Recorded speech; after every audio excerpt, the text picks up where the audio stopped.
Well, it's Monday, and it is a gorgeous day here in Ottawa. And we just finished question period today. And of course, it comes on the heels of the Liberal leadership delegation selection process that happened this past weekend across Canada. That was the big political news because the Liberals, of course, are in the midst of their leadership campaign, and they ended up with 4 front runners and 4 or 5 people at the back of the pack. So it's a very interesting process because almost every Liberal member of Parliament seems to be fixated on this leadership race. I can't blame them. It's a pretty interesting process. But I talked to one a few minutes ago. His name is Mario Silva. He represents one of the most urban ridings in Canada in downtown Toronto. And I wanted to find out who he's backing, why, and what kind of weekend it was. Let's talk to Mario. All right, I'm here with Mario Silva. Mario is the Member of Parliament for Davenport. First, describe your riding. It's pretty heavily urban, right? Very heavily urban. It's probably one of the smallest riding. It is the smallest riding in the GTA. It's one of the, as well as the country. It's a very tiny little riding in downtown Toronto. Extremely multicultural. There's about 110,000 people. Good percentage of them are Italian, Portuguese, also some Chinese. So it is what Toronto is today, which is over 50% of the people living born outside the country. Now, Mario's a nice guy, but he is a Liberal. Okay, so let's talk about this big weekend that just happened, which was your super weekend. 4,300 delegates for the Liberal Leadership Convention coming into December were chosen this weekend. As we all know by now, Ignatieff 30%, Rae 20%, Kennedy and Dion about 17%. Those are the 4 top runners. So let's talk a little bit about within your caucus. You had so many guys running. How much of a divisive force has this been, if at all, within your caucus? Well, I wasn't there when there was leadership race for Mr. Kudjan and Mr. Martin during that time in caucus. What I've been told by people who were there that time is that it's a lot more harmonious. People are really working together.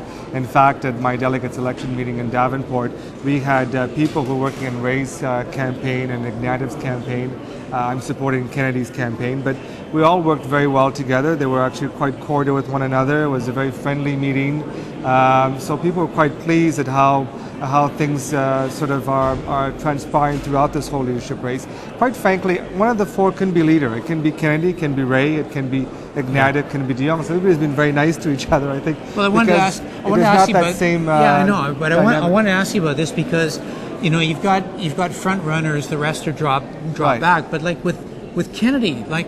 Do you seriously believe your horse has still got a chance of winning? Absolutely. I was there for Kennedy in '96, and he lost on the 5th ballot, but an unknown guy who was in 4th ballot with very few delegates named Dalton McGuinty ended up moving up and ended up becoming leader and premier of the province of Ontario. So it can happen, absolutely. The dynamics of the conventions are very important. That's what's so exciting about these conventions, and I lament the fact that in some ways that we're moving away from these conventions. I mean, the Conservatives and the NDP have abandoned those types of format. Looks like we also will be doing that. Issues of cost, and it's a very large country, and giving everybody a right to vote is very important. But at the same time, the dynamics that take place and the excitement in the convention and what can transpire, and it's unfortunately, those are probably one of the last great conventions of this country. So who's your second choice after Kennedy? No, Kennedy will be there at the last ballot. So have to make out. Okay.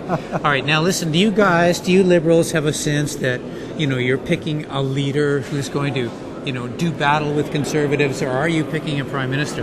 And don't be just mindlessly partisan here. No, I do believe we are going to be picking the leader who's going to be the next Prime Minister. There's no question about that. I mean, overall, I think we have some incredible candidates who can do very well all across the country, who can sell the Liberal brand. And I look at Toronto. I mean, Toronto is one area where the Conservatives have no seats. So we need, if the Conservative is close. If Conservatives need I'm to, close. That's right, you're close. If the Conservatives are going to win major urban centres like Toronto, Vancouver, Montreal, they have to move towards the middle. And so they haven't, to a lot of us, moved that way yet. So we have to see what will happen, of course, in the next elections. I still think that it'll probably be a minority government next election, unless somehow there's a major shake-up in Quebec. but right now the polls are not looking good for either the Conservatives or the Liberals. So we need to have a much more of and I think probably with a new leader, it will help to bring some new sort of dynamism and interest in Quebec, and we're hoping that will propel us to a government. All right, now I'm going to pick up on something you said about Liberals and Conservatives, because you are quite right. Right now we have almost an urban-rural split. There are many more Conservatives who represent non-urban parts of the country, many more Liberals in the major cities, except in Alberta, of course. Right. To me, that's kind of fundamentally unhealthy for Canada. I don't like to see that kind of split. I mean, how do you guys feel? I mean, is that something that's a political advantage for the Liberals? You're going to take advantage of it? Or I think it's true. I mean, I think I agree with you with the fact it's not healthy to have this urban versus rural sort of dynamics that are taking place in our parliament. I think we do, if we realize that if we are to grow as a party, we have to reach out to rural Canada.